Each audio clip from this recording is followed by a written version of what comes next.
Assalamualaikum warahmatullahi wabarakatuh. Kami mahasiswa program studi akuntansi dari Universitas PGRI Jakarta.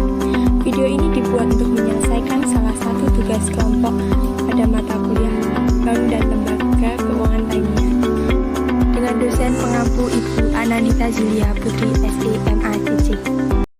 Baik, kami dari kelompok 1 terdiri dari 5 anggota yang masing-masing bekerja sama dalam memenuhi tugas ini. Saya Mutiara Fatmawati. Di sini saya akan memandu video presentasi pada kesempatan kali ini. Baik, sebelum kita lanjut, izinkan kami memperkenalkan.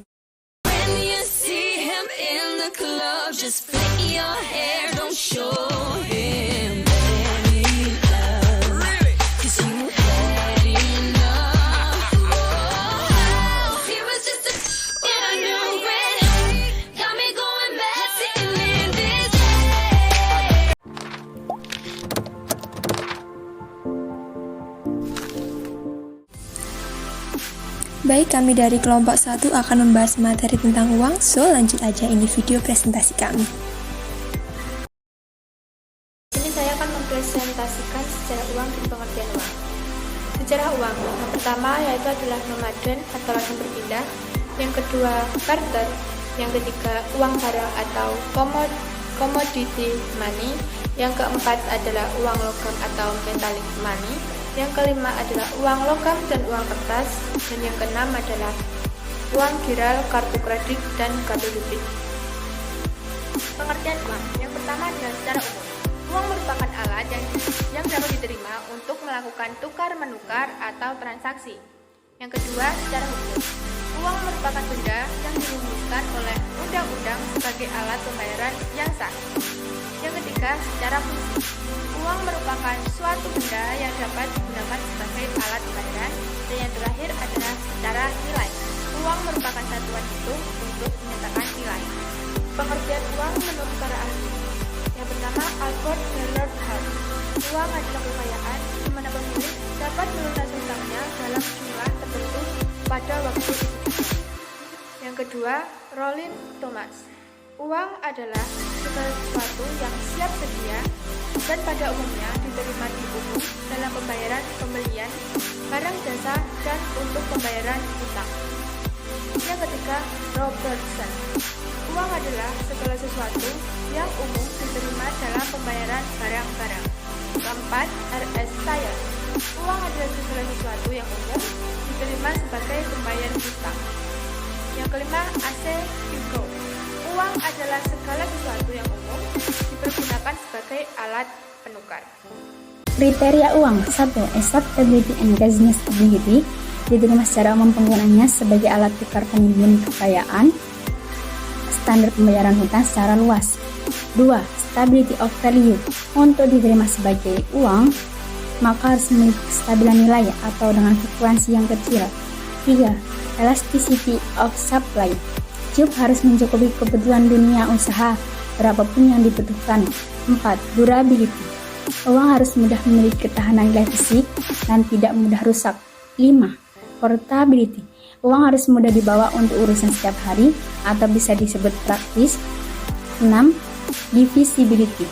Tersedia dalam berbagai nilai nominal untuk memudahkan bertransaksi. Di sini saya akan menjelaskan tentang fungsi uang. Fungsi uang dapat dibedakan menjadi dua bagian, fungsi asli dan fungsi turunan. Fungsi asli yang pertama, ada uang sebagai alat tukar, yaitu mempermudahkan kita dalam mendapatkan suatu barang yang kita inginkan. Yang kedua, ada uang sebagai satuan hitung, yaitu uang memiliki satuan ukuran yang menentukan besarnya nilai dari jenis barang tersebut. Ada juga fungsi turunan. Fungsi turunan yang pertama, ada uang sebagai alat pembayaran, yaitu mempermudahkan kita dalam mendapatkan barang dan jasa yang kita perlukan dengan menggunakan uang. Yang kedua, ada uang sebagai alat pembayaran hutang, yaitu membayar utang piutang. Yang ketiga, ada uang sebagai penunjuk harga, merupakan uang yang menunjukkan nominal pada suatu harga tersebut. Yang keempat, ada uang sebagai penimbun kekayaan, merupakan sejumlah uang yang kita simpan di bank. Jenis uang terbagi menjadi 4 macam, yaitu yang pertama, jenis uang berdasarkan bahan pembuatannya, yaitu uang kertas dan uang logam. Uang kertas terbuat dari bahan dasar kertas yang dalam proses pembuatannya dengan gambar dan cap tertentu. Sedangkan uang logam biasanya terbuat dari emas dan perak. Yang kedua, jenis uang berdasarkan lembaga yang menerbitkannya, yaitu uang kartal dan uang giral. Uang kartal diterbitkan oleh Bank Sentral, yaitu Bank Indonesia menjadi penerbit uang kartal. Berbeda dengan uang giral yang diterbitkan oleh Bank Umum. Uang kartal mengeluarkan berupa uang kertas dan uang logam, sedangkan uang giral dikeluarkan berupa cek atau kilir biru. Yang ketiga, jenis uang berdasarkan nilainya, yaitu bernilai penuh dan bernilai tidak penuh.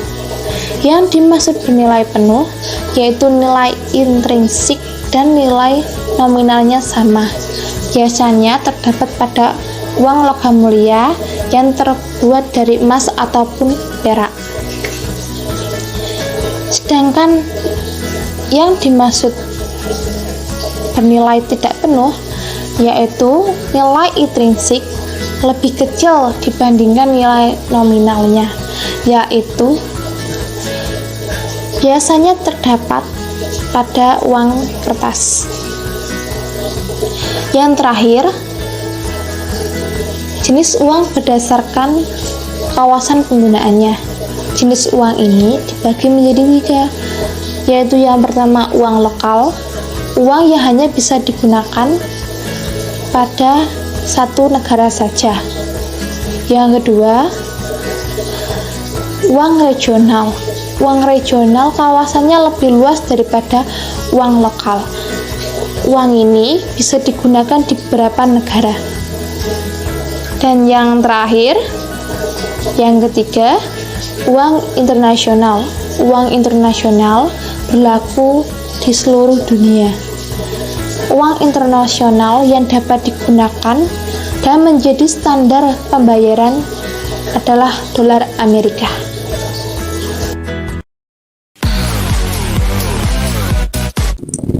Baik teman-teman, kita sudah simak bersama penyampaian materi dari kelompok 1. Terima kasih, sekian dari kami, kurang dan lebihnya mohon maaf. Saya akhiri, wassalamualaikum warahmatullahi wabarakatuh.